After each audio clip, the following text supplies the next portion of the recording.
പുതിയ അധ്യയന വർഷത്തെ ക്ലാസുകൾ 90+ മൈ ട്യൂഷൻ ആപ്പിൽ ആരംഭിച്ചിരിക്കുന്നു. നമസ്കാരം, ഞാൻ ഉമേഷ് ശിവരാമൻ. ഇന്ന് പുറത്തുവന്ന പ്രധാന വാർത്തകളും നടന്ന സംഭവങ്ങളും വിവിധ പ്രതികരണങ്ങളും അറിയാം. വിശദമായ അരമണിക്കൂറിൽ ഇന്നത്തെ പ്രധാന വാർത്തകൾ ആരംഭിക്കുകയാണ്. സ്വാഗതം.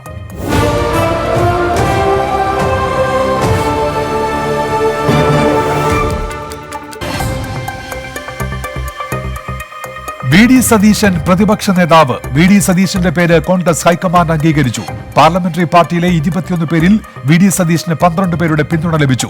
യുവ നേതാക്കളായവരുടെ പിന്തുണയും രാഹുൽ ഗാന്ധിയുടെ നിലപാടും വി.ഡി. സതീശന് അനുകൂല ഘടകമായി. ഹൈക്കമാൻഡ് നിയോഗിച്ച സമിതിയുടെ അധ്യക്ഷനായ മല്ലികാർജ്ജുൻ ഖാർഗെയുടെ നിർദ്ദേശപ്രകാരം കെ.പി.സി.സി അധ്യക്ഷൻ മുല്ലപ്പള്ളി രാമചന്ദ്രനാണ് പ്രഖ്യാപനം നടത്തിയത്. കേരള നിയമസഭയിലെ കോൺഗ്രസ് പാർലമെന്ററി പാർട്ടി നേതാവായി വി.ഡി. സതീശനെ അഖിലേന്ത്യാ കോൺഗ്രസ് കമ്മിറ്റി നാമനിർദ്ദേശം ചെയ്തിരിക്കുകയാണ്. ആ തീരുമാനത്തെ കേരള പ്രദേശ് കോൺഗ്രസ് കമ്മിറ്റി സർവാത്മന സ്വാഗതം ചെയ്യുന്നു. അദ്ദേഹത്തിന് കേരള പ്രദേശ് കോൺഗ്രസ് കമ്മിറ്റിയുടെ എല്ലാ വിജയാശംസയും ഞാൻ നേരുന്നു. പ്രതിപക്ഷത്തിന്റെ പരമ്പരാഗതമായ പ്രവർത്തന ശൈലിയിൽ മാറ്റമുണ്ടാകുമെന്ന് പ്രഖ്യാപിച്ച് പ്രതിപക്ഷ നേതാവ് വി.ഡി. സതീശൻ വർഗീയതയ്ക്കെതിരായ തുറന്ന പോരാട്ടത്തിന് തുടക്കമിടും. പദവി പുഷ്പകിരീടമല്ലെന്ന ഉത്തമ ബോധ്യമുണ്ട്. ഗ്രൂപ്പുകളുടെ അതിപ്രസരമാണ് കോൺഗ്രസിനെ തകർത്തത്.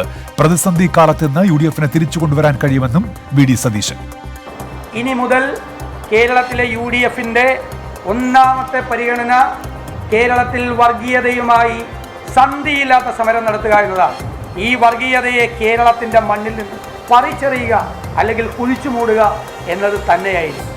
അതിനെ സംഘപരിവാർ ശക്തികൾ ജനങ്ങളുടെ ഇടയിൽ പരിഭ്രാന്തി ഉണ്ടാക്കി വർഗീയതയുണ്ടാക്കാൻ നടത്തുന്ന ശ്രമങ്ങളെ അവർ മാത്രമല്ല, ഭൂരിപക്ഷ വർഗീയതയെയും ന്യൂനപക്ഷ വർഗീയതയെയും ആര് വർഗീയത ഉണ്ടാക്കാൻ കേരളത്തിൽ ശ്രമിച്ചാലും അതിൻ്റെ മുൻപന്തിയിൽ നിന്ന് അതിനെ എതിർക്കുന്ന യു.ഡി.എഫ് ആയിരിക്കും എന്ന് ഞാൻ കേരളത്തിലെ ജനങ്ങൾ ഉറപ്പു നൽകുന്നു. പ്രതിപക്ഷ നേതൃസ്ഥാനം ഒഴിഞ്ഞ രമേശ് ചെന്നിത്തലയുമായി കോൺഗ്രസ് അധ്യക്ഷ സോണിയാഗാന്ധി ടെലിഫോണിൽ ചർച്ച നടത്തി. പ്രതിപക്ഷ നേതാവ് എന്ന നിലയിലെ പ്രവർത്തനങ്ങൾക്ക് കോൺഗ്രസ് അധ്യക്ഷ രമേശ് ചെന്നിത്തലയെ അഭിനന്ദിച്ചു. വി.ഡി. സതീശനെ പ്രതിപക്ഷ നേതാവാക്കാനുള്ള ഹൈക്കമാൻഡ് തീരുമാനത്തെ സ്വാഗതം ചെയ്ത് കോൺഗ്രസ് നേതാക്കൾ തീരുമാനം അംഗീകരിക്കുന്നുവെന്ന് രമേശ് ചെന്നിത്തല വ്യക്തമാക്കി. എല്ലാ എം.എൽ.എമാരെയും ഹൈക്കമാൻഡ് പ്രതിനിധികൾ നേരിൽ കണ്ട ശേഷം എടുത്ത തീരുമാനമെന്നായിരുന്നു ഉമ്മൻചാണ്ടിയുടെ പ്രതികരണം. കോൺഗ്രസ് ഒരു ജനാധിപത്യ പാർട്ടിയാണ്. ആ ജനാധിപത്യ പാർട്ടിയിൽ പുലർത്തേണ്ട ആ നടപടിക്രമങ്ങളെല്ലാം പാലിച്ച് അഭിപ്രായം എല്ലാവർക്കും പറയാൻ അവസരം കൊടുത്ത് അത് വിലയിരുത്തി അതിൻ്റെ അടിസ്ഥാനത്തിൽ ഞങ്ങൾ എം.എൽ.എമാരുടെ യോഗം ആവശ്യപ്പെട്ടതനുസരിച്ച് സോണിയാജി ഒരു തീരുമാനമെടുത്തിരിക്കുകയാണ്. അതെല്ലാവരും സ്വീകരിക്കും. ജനാധിപത്യം കോൺഗ്രസിൽ നിലച്ചുപോയില്ല എന്നതിന് തെളിവാണ് വി.ഡി. സതീശനെ പ്രതിപക്ഷ നേതാവാക്കിയതെന്ന് കെ. സുധാകരൻ എം.പി. ശ്രീ സതീശന്റെ നിയമനം ഏറെ സന്തോഷകരമാണ്. ഒരു തലമുറ മാറ്റത്തിന് വേണ്ടി കഴിഞ്ഞ കുറേ കാലങ്ങളായി കോൺഗ്രസിൻ്റെ അകത്ത് നടക്കുന്ന ആവശ്യം, അതിനു മുന്നിൽ ഹൈക്കമാൻഡ്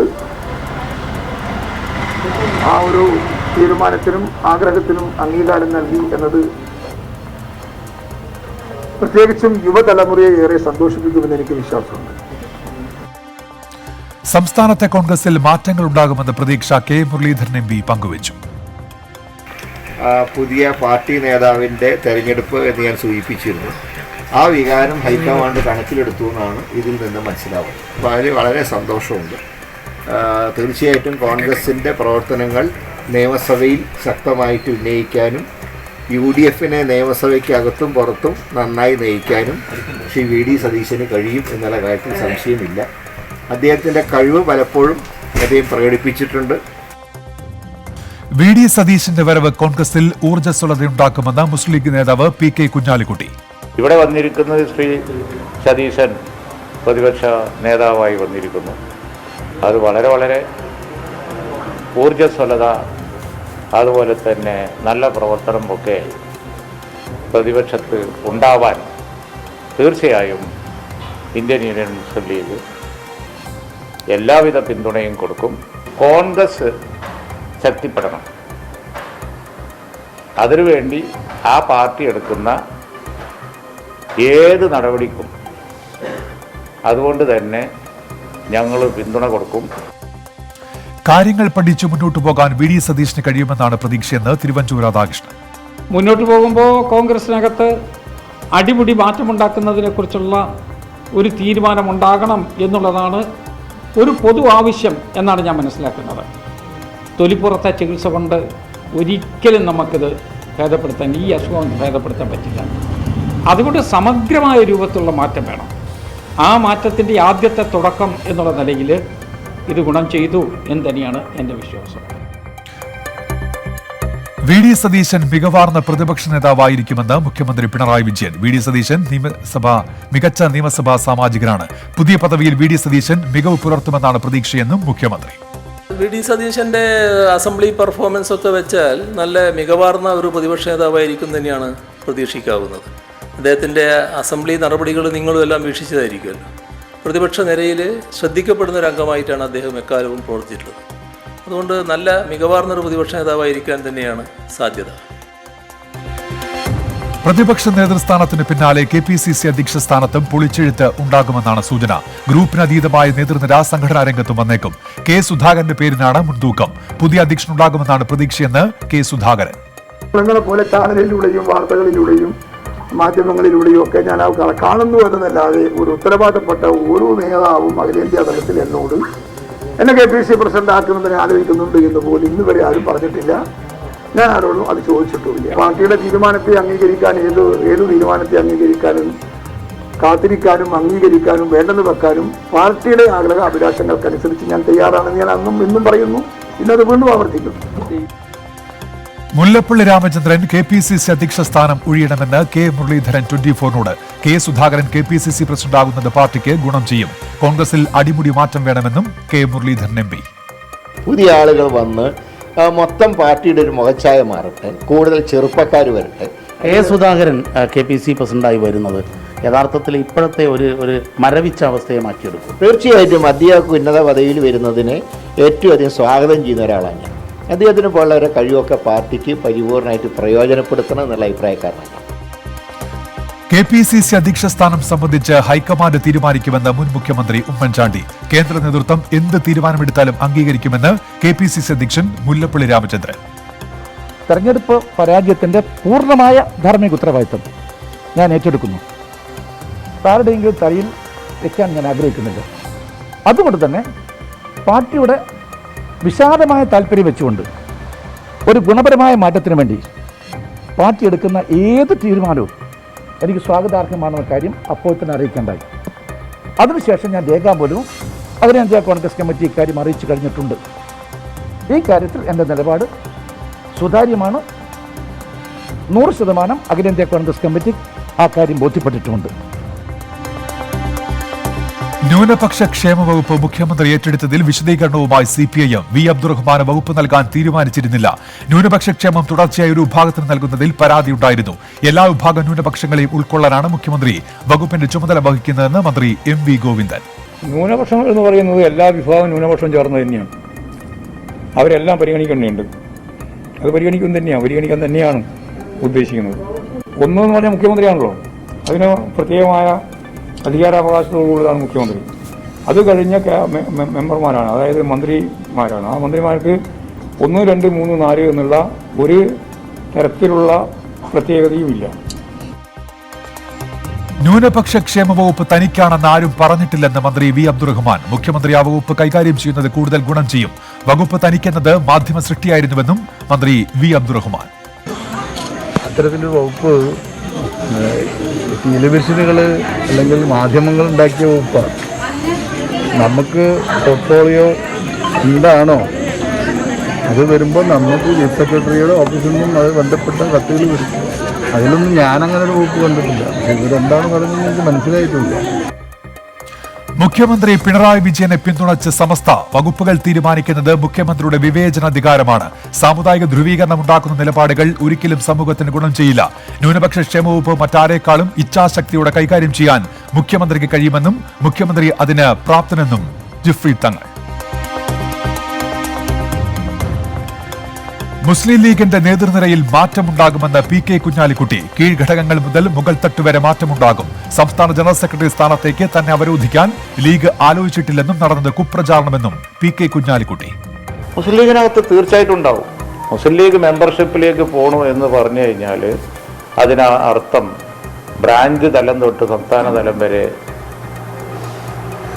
പുതിയ ലീഡർഷിപ്പ് വരും, പുതിയ ശൈലിയിൽ വരും. തീർച്ചയായിട്ടും ഉണ്ടാവും. സംസ്ഥാനത്ത് പ്രതിദിന കോവിഡ് കേസുകൾ കുറയുമ്പോഴും മരണസംഖ്യ ഉയരുകയാണ്. ഇന്ന് 176 മരണം സ്ഥിരീകരിച്ചു. ഇതോടെ ആകെ മരണം 7170 28,514 പേർക്ക് പുതുതായി രോഗം സ്ഥിരീകരിച്ചു. 24 മണിക്കൂറിനിടെ 1,26,028 സാമ്പിളുകൾ പരിശോധിച്ചു. 45,400 പേർ രോഗമുക്തി നേടി. 22.63% ടെസ്റ്റ് പോസിറ്റിവിറ്റി നിരക്ക്. ഇന്ന് കോവിഡ് ബാധിച്ചത് 28,514 പേർക്കാണ്. 1,26,028 പരിശോധനകൾ നടന്നു. മരണസംഖ്യ 176 ആണ്. ഇപ്പോൾ ആകെ ചികിത്സയിലുള്ളത് 2,89,283 പേരാണ്. ഇന്ന് രോഗമുക്തരായത് 45,400 പേരാണ്. SSLC IT പ്രാക്ടിക്കൽ പരീക്ഷ ഒഴിവാക്കി. +2 VHSC പ്രാക്ടിക്കൽ പരീക്ഷകൾ ജൂൺ 21 മുതൽ തുടങ്ങും. രോഗവ്യാപന പശ്ചാത്തലത്തിൽ മലപ്പുറം ജില്ല നാളെ പൂർണ്ണമായും അടച്ചിടും. അടിയന്തര മെഡിക്കൽ സർവീസുകൾക്ക് മാത്രമാണ് പ്രവർത്തനാനുമതി. 29.94% മലപ്പുറത്തെ ഇന്നത്തെ ടെസ്റ്റ് പോസിറ്റിവിറ്റി നിരക്ക്. 1.5 ലക്ഷത്തോളം ആളുകളാണ് കോവിഡ് ബാധിച്ച് ചികിത്സയിൽ കഴിയുന്നത്. മലപ്പുറത്ത് നിയന്ത്രണം കർശനമാക്കുമെന്നും കോവിഡ് പരിശോധന വർദ്ധിപ്പിക്കുമെന്നും മുഖ്യമന്ത്രി. ടെസ്റ്റ് പോസിറ്റിവിറ്റി നിരക്ക് ഉയർന്നു നിൽക്കുന്ന മലപ്പുറത്ത് നിയന്ത്രണങ്ങൾ കൂടുതൽ കർശനമാക്കും. മലപ്പുറത്തിനായി ആക്ഷൻ പ്ലാൻ നടപ്പാക്കുകയും ചെയ്യുന്നതാണ്. SSLCയുടെ IT പ്രാക്ടിക്കൽ പരീക്ഷ ഒഴിവാക്കും. Higher secondary, vocational higher secondary practical പരീക്ഷകൾ ജൂൺ 21 മുതൽ ജൂലൈ 7 വരെയും നടത്തും. സംസ്ഥാനത്ത് ബ്ലാക്ക് ഫംഗസ് ബാധിച്ചവരുടെ എണ്ണം ഉയരുന്നു. ബ്ലാക്ക് ഫംഗസിനെതിരെ മെഡിക്കൽ ഓഡിറ്റിംഗ് നടത്തുമെന്ന് മുഖ്യമന്ത്രി. ബ്ലാക്ക് ഫംഗസുമായി ബന്ധപ്പെട്ട അശാസ്ത്രീയമായ സന്ദേശങ്ങൾ പ്രചരിക്കുന്നുണ്ട്. ഇത്തരത്തിലുള്ള സന്ദേശങ്ങൾക്ക് അടിസ്ഥാനമില്ല. ഗുരുതര പ്രമേഹ രോഗമുള്ളവരിലാണ് രോഗം കൂടുതലായി കാണുന്നതെന്നും പ്രമേഹം നിയന്ത്രിക്കാൻ പ്രത്യേക ശ്രദ്ധ രോഗികൾ കാണിക്കണമെന്നും മുഖ്യമന്ത്രി. ബ്ലാക്ക് ഫംഗസ് സംബന്ധിച്ച് മെഡിക്കൽ ഓഡിറ്റ് നടത്തും. ഇതിനാവശ്യമായ മരുന്ന് ലഭ്യത ഉറപ്പുവരുത്തും. പാർശ്വഫലങ്ങളില്ലാത്ത മരുന്നുകൾ വില കൂടിയതാണെങ്കിൽ പോലും കൊടുക്കാൻ നിർദ്ദേശം നൽകിയിട്ടുണ്ട്. സംസ്ഥാനത്ത് രോഗികളുടെ എണ്ണത്തിൽ ഇനിയും വർധനയുണ്ടാകാനുള്ള സാധ്യതയുണ്ടെന്നും ആശങ്കപ്പെടേണ്ട സാഹചര്യമില്ലെന്നും ആരോഗ്യ വിദഗ്ധർ. കേരളത്തിൽ ഒരു പ്രത്യേകം ശ്രദ്ധിക്കേണ്ട വെച്ചാൽ കേരളത്തിൽ ഡയബറ്റീസ് വളരെ കൂടുതലുള്ള സ്ഥലമാണ്. അതുകൊണ്ട് വരാൻ സാധ്യതയുണ്ട്. പക്ഷേ നിലവിലെ സാഹചര്യത്തിൽ കേരളത്തിൽ കഴിഞ്ഞ വർഷങ്ങളിൽ വന്ന, അതായത് കോവിഡിന് മുമ്പ് വന്ന മ്യൂക്കർമൈക്കോസിസ് കേസുകളെക്കാളും വലിയ രീതിയിൽ കൂടിയിട്ടില്ല എന്നുള്ളതാണ് നമ്മുടെ മുമ്പിലുള്ളത്. ഇതൊക്കെ നോക്കുമ്പോൾ നമുക്ക് ഈ വരുന്ന 1.5 മാസത്തിനിടയിൽ ഇത്തരം രോഗം ഉണ്ടാവാനുള്ള, അതായത് മ്യൂക്കർമൈക്കോസിസ് ഉണ്ടാവാനുള്ള സാധ്യത കൂടുന്നു. രാജ്യത്ത് ഇതുവരെ ബ്ലാക്ക് ഫംഗസ് സ്ഥിരീകരിച്ചവരുടെ എണ്ണം 8,848. ബ്ലാക്ക് ഫംഗസ് ചികിത്സയ്ക്ക് ഉപയോഗിക്കുന്ന ആംഫോടെറിസിൻ ബി മരുന്ന് നിർമ്മിക്കാൻ 5 കമ്പനികൾക്ക് കേന്ദ്ര സർക്കാർ അനുമതി നൽകി. ഗുജറാത്തിൽ കോവിഡ് ഭേദമായ 13കാരന് ബ്ലാക്ക് ഫംഗസ് സ്ഥിരീകരിച്ചു. രാജ്യത്ത് കുട്ടികളിൽ ബ്ലാക്ക് ഫംഗസ് സ്ഥിരീകരിക്കുന്നത് ഇതാദ്യമാണ്. കോവിഡ് ബാധിക്കാത്ത ഉയർന്ന പ്രമേഹമുള്ളവർക്കും ബ്ലാക്ക് ഫംഗസ് വരാമെന്ന് കേന്ദ്ര ആരോഗ്യ മന്ത്രാലയം. 5 एडिशनल मैन्युफैक्चरर्स को देश में लाइसेंस दिलवाने का कार्य ministry of pharma, ministry of health coordination से कर रही है. इसके साथ ही जो अभी एग्जिस्टिंग मैन्युफैक्चरर्स हैं वह भी अपनी कैपेसिटी और अपने प्रोडक्शन कैपेसिटी को बढ़ाने से संबंधित कार्य कर रहे हैं.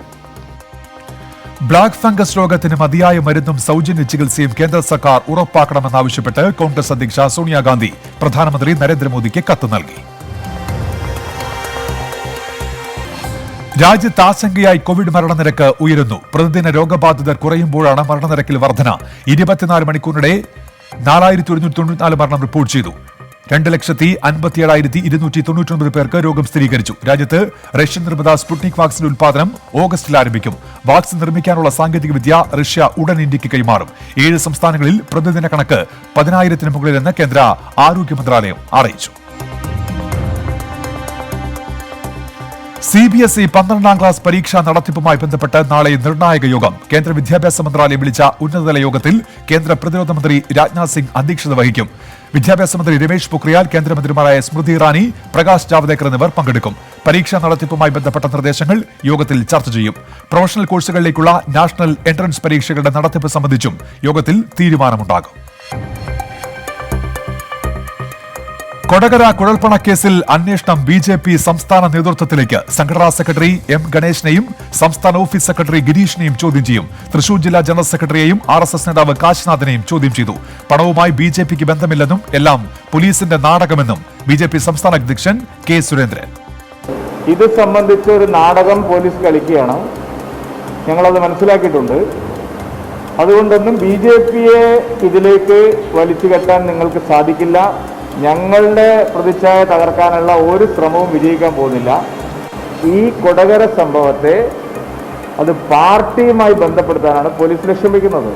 ഞാൻ അതുകൊണ്ടാണ് ആദ്യമേ പറയുന്നത്, നിങ്ങൾക്ക് കുറച്ച് ദിവസത്തേക്ക് നല്ല മസാല ചേർത്ത വാർത്തകൾ കിട്ടുമായിരിക്കും, പക്ഷേ ഈ കേസിൽ ഒരു തരത്തിലും ഭാരതീയ ജനതാ പാർട്ടിയെ ബന്ധിപ്പിക്കാൻ ഒരു അന്വേഷണ സംഘത്തിനും സാധിക്കില്ല. ബംഗാൾ ഉൾക്കടലിൽ പുതിയ ന്യൂനമർദ്ദം രൂപപ്പെട്ടു. നാളെ തീവ്ര ന്യൂനമർദ്ദമായേക്കും. തിങ്കളാഴ്ചയോടെ ന്യൂനമർദ്ദം ശക്തി പ്രാപിച്ച് ചുഴലിക്കാറ്റാകും. ന്യൂനമർദ്ദത്തിന്റെ സഞ്ചാരപാതയിൽ കേരളം ഇല്ലെങ്കിലും ഒറ്റപ്പെട്ട ശക്തമായ മഴയ്ക്ക് സാധ്യതയുണ്ടെന്ന് കാലാവസ്ഥാ നിരീക്ഷണ വകുപ്പ് അറിയിച്ചു. ഇന്ന് 6 ജില്ലകളിലും നാളെ 4 ജില്ലകളിലും യെല്ലോ അലർട്ട് പ്രഖ്യാപിച്ചു. തിരുവനന്തപുരം, കൊല്ലം, പത്തനംതിട്ട, ആലപ്പുഴ, കോട്ടയം, ഇടുക്കി ജില്ലകളിലാണ് ഇന്ന് യെല്ലോ അലർട്ട്. പത്തനംതിട്ട, ആലപ്പുഴ, കോട്ടയം, ഇടുക്കി ജില്ലകളിലാണ് നാളെ യെല്ലോ മുന്നറിയിപ്പുള്ളത്. ബംഗാൾ ഉൾക്കടലിൽ രൂപപ്പെടുന്ന യാസ് ചുഴലിക്കാറ്റിനെ നേരിടാനുള്ള മുന്നൊരുക്കങ്ങൾ നാഷണൽ ക്രൈസിസ് മാനേജ്മെന്റ് കമ്മിറ്റി യോഗം വിലയിരുത്തി. ക്യാബിനറ്റ് സെക്രട്ടറി രാജീവ് ഗൌബയുടെ നേതൃത്വത്തിലാണ് യോഗം ചേർന്നത്. കോവിഡ് ബാധിതരുടെ സുരക്ഷ ഉറപ്പാക്കി അവരുടെ ചികിത്സയെ ബാധിക്കാത്ത തരത്തിൽ തയ്യാറെടുപ്പുകൾ നടത്തണമെന്ന് ക്യാബിനറ്റ് സെക്രട്ടറി നിർദ്ദേശം നൽകി. വൈദ്യുതി ഉൾപ്പെടെ അവശ്യ സർവീസുകൾ ഉടനടി പുനഃസ്ഥാപിക്കാനുള്ള നടപടികൾ എടുക്കണമെന്നും നിർദ്ദേശമുണ്ട്. സംസ്ഥാനങ്ങൾ ആവശ്യപ്പെടുന്ന എല്ലാ സഹായവും എത്തിക്കാൻ ബന്ധപ്പെട്ട ഏജൻസികൾക്ക് നിർദ്ദേശം നൽകി. ചെല്ലാനത്തെ കടലാക്രമണത്തിന് ശാശ്വത പരിഹാരം വേണമെന്ന് പ്രതിപക്ഷ നേതാവ് VD സതീശൻ. വിഷയം നിയമസഭയിൽ ഉന്നയിക്കും. മുഖ്യമന്ത്രിയെ നേരിൽ കണ്ട് വിഷയം ബോധിപ്പിക്കും. വീടുകൾ തകർന്നവർക്ക് 1 വർഷത്തേക്ക് വാടകയ്ക്ക് താമസിക്കാനുള്ള സഹായം നൽകണമെന്നും പ്രതിപക്ഷ നേതാവ് ആവശ്യപ്പെട്ടു. ഞാൻ മുഖ്യമന്ത്രിയെ കണ്ട് സംസാരിക്കും. എറണാകുളം ജില്ലയിലെ എല്ലാ MLAമാരും ഞങ്ങൾ ഒരുമിച്ച് പോയിട്ട് നിന്ന് UDF MLAമാർ എല്ലാവരും ഒരുമിച്ച് പോയി ഞങ്ങൾ മുഖ്യമന്ത്രിയെ കണ്ട് സംസാരിക്കും. അതിനുശേഷം ഞങ്ങൾ അതിൻ്റെ ഫോളോ അപ്പ് നമ്മൾ ചെയ്യും. പ്രധാനപ്പെട്ട ഒരു ആവശ്യം ശാശ്വതമായ പരിഹാരം ഈ പുലിമുട്ടും കടൽ ഭിത്തിയും തന്നെ ഉണ്ടാക്കണമാണ്. ഞാൻ പറഞ്ഞല്ലോ, ആലപ്പുഴയിൽ പൈസ കൊടുക്കാൻ പിന്നെ ഇവിടെ പൈസ കൊടുത്തണ്ട. ആലപ്പുഴയിൽ കൊടുത്തതിൻ്റെ പകുതി പൈസ കൊടുത്താൽ മതി ഇവിടെ, അല്ലേ? ഇവിടുത്തെ പ്രശ്നം തീരും. അപ്പോൾ അതെന്തായാലും ഇവിടെ ഈ പ്രദേശത്തോടുള്ള ഒരു അവഗണന ഒരു കാരണവശാലും ചെയ്യാൻ പാടില്ല. ചെല്ലാനം കടലാക്രമണത്തിന്റെ പശ്ചാത്തലത്തിൽ തിങ്കളാഴ്ച പ്രത്യേക ചർച്ച നടത്തുമെന്ന് മന്ത്രി P രാജീവ്. ഫിഷറീസ്, ജലസേചന, വ്യവസായ വകുപ്പ് മന്ത്രിമാർ ചേർന്ന് പരിഹാരത്തിനുള്ള ശ്രമം നടത്തുമെന്നും മന്ത്രി അറിയിച്ചു. ഈ ഇടത്തരം ചെറുകിട വ്യവസായങ്ങൾ അതൊരു 3 ലക്ഷമായി ഉയർത്താൻ എന്നുള്ള 5 വർഷത്തിനുള്ളിൽ പുതുതായി ഒരു 6 ലക്ഷം തൊഴിലവസരമെങ്കിലും ആ മേഖലയിലൂടെ സൃഷ്ടിക്കണം എന്നാണ് കരുതുന്നത്. അതോടൊപ്പം തന്നെ പൊതുമേഖലാ സ്ഥാപനങ്ങളുടെ പ്രവർത്തനങ്ങൾ വിലയിരുത്തുമ്പോൾ ഞങ്ങൾ പ്രകടന പത്രികയിൽ പറഞ്ഞിട്ടുള്ളത് ഓരോ പൊതുമേഖലാ സ്ഥാപനത്തിനും പ്രത്യേകം ഒരു മാസ്റ്റർ പ്ലാൻ തയ്യാറാണ്. മുംബൈയിൽ ബാർജ് ദുരന്തത്തിൽ മരിച്ച 5 മലയാളികളുടെ മൃതദേഹങ്ങൾ നാട്ടിലെത്തിച്ചു. അപകടത്തിൽപ്പെട്ട 61 പേരുടെ മൃതദേഹങ്ങളാണ് കണ്ടെടുത്തത്. തിരിച്ചറിയാനുള്ള മൃതദേഹങ്ങളുടെ DNA പരിശോധന നടത്താൻ മുംബൈ പോലീസ് നടപടികൾ തുടങ്ങി. ഇനിയും കണ്ടെത്താനുള്ളവർക്കായി പ്രത്യേക മുങ്ങൽ വിദഗ്ധർ ഉൾപ്പെടെയുള്ള നാവികസേനയുടെ സംഘം തെരച്ചിൽ തുടരുകയാണ്. നടപടികൾ വേഗത്തിലാക്കാൻ നിർദ്ദേശം നൽകണമെന്നാവശ്യപ്പെട്ട് മുഖ്യമന്ത്രി പിണറായി വിജയൻ മഹാരാഷ്ട്ര മുഖ്യമന്ത്രി ഉദ്ധവ് താക്കറെയ്ക്ക് കത്തയച്ചു. ലാലിഗ കിരീടം അത്ലറ്റിക്കോ മാഡ്രിഡിന്. വയ്യാഡോലിഡിനെ 2-1 തോൽപ്പിച്ചാണ് അത്ലറ്റിക്കോയുടെ കിരീട നേട്ടം. അത്ലറ്റിക്കോ മാഡ്രിഡിനായി ഏഞ്ചൽ കൊറേയും ലൂയിസ് സുവാരസും ഗോൾ നേടി. 7 വർഷത്തിന് ശേഷമാണ് അത്ലറ്റിക്കോ മാഡ്രിഡ് ലാലിഗ കിരീടം നേടുന്നത്. വിശദാംശങ്ങളുമായി ഇപ്പോൾ സൗമേഷ് പെരുവല്ലൂർ ചേരുന്നു സ്പോർട്സ് ഡെസ്കിൽ നിന്ന്. സൗമേഷ്, എന്തൊക്കെയാണ് വിവരങ്ങൾ? 2014 ശേഷം ആദ്യമായാണ് അത്ലറ്റിക്കോ മാഡ്രിഡ് ലാലിഗ കിരീടം സ്വന്തമാക്കുന്നത്. അത്യധികം ആവേശം നിറഞ്ഞ ഒരു ഫൈനൽ ഡേ ആയിരുന്നുവെന്ന് ഓട്ടോ ഫിനിഷിലേക്ക് മാറിയ അവസാന ദിന മത്സരത്തിൽ റയൽ വയഡോളിനെ തോൽപ്പിക്കണമായിരുന്നു അത്ലറ്റിക്കോ മാഡ്രിഡിനെ. എന്നാൽ ആദ്യ 45 മിനിറ്റിൽ ഒരു ഗോളിന് പിന്നിലായിരുന്നു അത്ലറ്റിക്കോ മാഡ്രിഡ്. തുടർന്ന് 57-ാം മിനിറ്റിൽ ഏഞ്ചൽ കൊറിയ നേടിയ ഗോളിലൂടെ അവർ സമനില പിടിക്കുകയും 67-ാം മിനിറ്റിൽ ലൂയിസ് സുവാരസ് തന്റെ ഈ സീസണിലെ 21ാമത്തെ ഗോൾ നേടുകയും ചെയ്തു. ആ ലൂയിസ് സുവാരസിന്റെ ഗോളോടുകൂടി അത്ലറ്റിക്കോ മാഡ്രിഡ് 2-1 മുന്നിലെത്തുകയും പിന്നീട് ഗോൾ വഴങ്ങാതിരിക്കുകയും ചെയ്തു. ഇതിലൂടെ അത്ലറ്റിക്കോ മാഡ്രിഡ് ഈ സീസണിലെ കിരീടം ഉറപ്പിക്കുകയായിരുന്നു.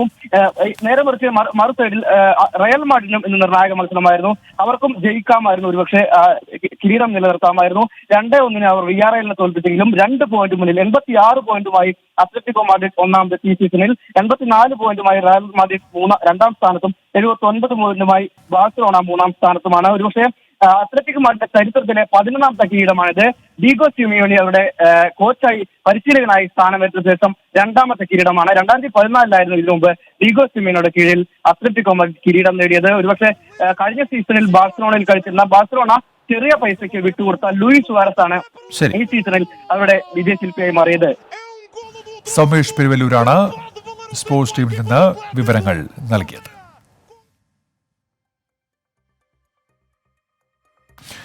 യാക്കോബായ ഓർത്തഡോക്സ് സഭാപ്രശ്നത്തിന് പരിഹാരം തേടി പാത്രിയാർക്കീസ് ബാവ സഭാപ്രശ്നത്തിൽ ശാശ്വതമായ പരിഹാരം വേണമെന്നാവശ്യപ്പെട്ട് ആഗോള സുറിയാനി സഭാ തലവൻ ഇഗ്നാത്തിയോസ് അപ്രേം പാത്രിയാർക്കീസ് ബാവ മുഖ്യമന്ത്രിക്ക് കത്തയച്ചു. വിശ്വാസികൾക്ക് നീതി ലഭിക്കുന്നുണ്ടെന്ന് ഉറപ്പുവരുത്തണം. കോടതി ഉത്തരവുകൾ തിരിച്ചടിയായ കേരളത്തിലെ യാക്കോബായ വിശ്വാസികൾക്ക് ഇടത് സർക്കാർ നൽകിയ പിന്തുണ നന്ദിയോടെ ഓർക്കുന്നു. തുടർഭരണം ലഭിച്ച ഇടതുപക്ഷ സർക്കാരിനെ അഭിനന്ദിക്കുന്നതായും മുഖ്യമന്ത്രിക്ക് അയച്ച കത്തിൽ പാത്രിയാർക്കീസ് ബാവ. തെരഞ്ഞെടുപ്പ് പരാജയം സംബന്ധിച്ച് KPCCക്ക് പരാതി നൽകിയതായി നടൻ ധർമ്മജൻ ബോൾഗാട്ടി. ഒരു KPCC സെക്രട്ടറിയും ചില പ്രാദേശിക നേതാക്കളും തന്റെ പേരിൽ പണപ്പിരിവ് നടത്തിയെന്നും ഈ പണം തെരഞ്ഞെടുപ്പ് പ്രവർത്തനങ്ങൾക്ക് ഉപയോഗിച്ചില്ലെന്നും ധർമ്മജൻ ബോൾഗാട്ടി 24നോട്. അത്യാവശ്യം സാമ്പത്തികമൊക്കെ ആവശ്യമുള്ള സമയത്ത് പ്രാദേശികമായിട്ട് ഒരു തെരഞ്ഞെടുപ്പ് സെൻട്രൽ കമ്മിറ്റി എന്നുള്ള രീതിയിൽ എനിക്ക് ലഭിക്കേണ്ടിയിരുന്ന കുറച്ച് സാമ്പത്തിക സഹായങ്ങൾ അത് അവർ തന്നെ നമ്മളറിയാതെ കൈപ്പറ്റുകയും തെരഞ്ഞെടുപ്പിന് വേണ്ടി 5 പൈസ പോലും ചെലവഴിക്കുകയും ചെയ്തില്ല എന്നുള്ളതിൻ്റെ ഒരു ആരോപണം ഞാൻ KPCCയെ ബോധിപ്പിച്ചിട്ടുണ്ട്. രേഖാമൂലം പരാതി നൽകിയിട്ടുണ്ട്. കോവിഡ് പശ്ചാത്തലത്തിൽ റേഷൻ കാർഡ് ഉടമകൾക്ക് ഇൻഷുറൻസ് സംവിധാനം ഏർപ്പെടുത്തുന്നത് ആലോചനയിലുണ്ടെന്ന് ഭക്ഷ്യമന്ത്രി GR അനിൽ. നിലവിൽ 107 കേന്ദ്രങ്ങളിൽ ഓൺലൈൻ വിതരണമുണ്ട്. ഇത് കൂടുതൽ കേന്ദ്രങ്ങളിലേക്ക് വ്യാപിപ്പിക്കുമെന്നും മന്ത്രി. 107 സ്ഥലങ്ങളിൽ ഇപ്പോൾ ആ ഡെലിവറി ആരംഭിച്ചിട്ടുണ്ട്. ഒരു താലൂക്കിൽ 1 എന്ന നിലയിലാണ് ആദ്യം തുടങ്ങിയത്. അത് വ്യാപിപ്പിക്കണമെന്ന നിർദ്ദേശം ഗൗരവമായ പരിഗണനയിലേക്ക് കൊണ്ടുവരാം. മുന്നണി പ്രവർത്തകരായി നിൽക്കുന്ന അവർക്ക് വാക്സിനേഷൻ നൽകുന്ന വിഷയമാണ്. ഈ റേഷൻ ജീവനക്കാരെ അതിനെ ഉൾപ്പെടുത്തണം എന്നുള്ള പൊതുവിതരണ ശൃംഖലയിലുള്ള മറ്റുള്ളവരെ കൂടി വാക്സിനേഷൻ നൽകണമെന്നുള്ള അഭിപ്രായങ്ങളെല്ലാം പല കോണുകളിൽ നിന്ന് വന്നിട്ടുണ്ട്. ഇപ്പോൾ FCI ജീവനക്കാർ, ഭക്ഷ്യ പൊതുവിതരണ വകുപ്പ് ജീവനക്കാർ എന്നിവരെ കൂടി സർക്കാർ ഉൾപ്പെടുത്തിയിട്ടുണ്ട് എന്നുള്ള കാര്യം നിങ്ങളെ അറിയിക്കുകയാണ്.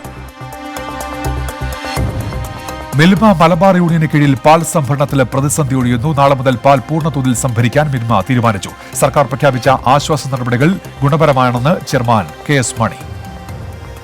അങ്ങനെ വിവിധങ്ങളായിട്ടുള്ള ഒരു ആശ്വാസ പദ്ധതികൾ വന്നപ്പോൾ അതോടൊപ്പം തന്നെ പാലിന്റെ വിൽപ്പനയിലധികം വർധനവുണ്ടായിട്ടുണ്ട്. ട്രിപ്പിൾ ലോക്ക്ഡൌൺ പിൻവലിച്ചതിന്റെ അടിസ്ഥാനത്തിൽ നമ്മുടെ സഹോദര യൂണിയനുകൾ എറണാകുളവും തിരുവനന്തപുരവും ഇന്നലെ കുറച്ച് പാലെടുത്തിട്ടുണ്ട്. എല്ലാ സാഹചര്യം വന്നപ്പോഴും നമുക്ക് മാനേജബിൾ ആണെന്ന് തോന്നിയത് കൊണ്ടാണ് നാളെ മുതൽ പാലെടുക്കാൻ തീരുമാനിച്ചിട്ടുള്ളത്. ഒളിമ്പ്യൻ സുശീൽ കുമാർ അറസ്റ്റിൽ. മുൻ ദേശീയ ജൂനിയർ ഗുസ്തി ചാമ്പ്യൻ സാഗർ റാണയെ കൊലപ്പെടുത്തിയ കേസിലാണ് അറസ്റ്റ്. പഞ്ചാബിൽ നിന്നാണ് സുശീൽ കുമാർ അറസ്റ്റിലായത്. പഞ്ചാബ് പോലീസ് സുശീൽ കുമാർ ഡൽഹി പോലീസിന് കൈമാറും.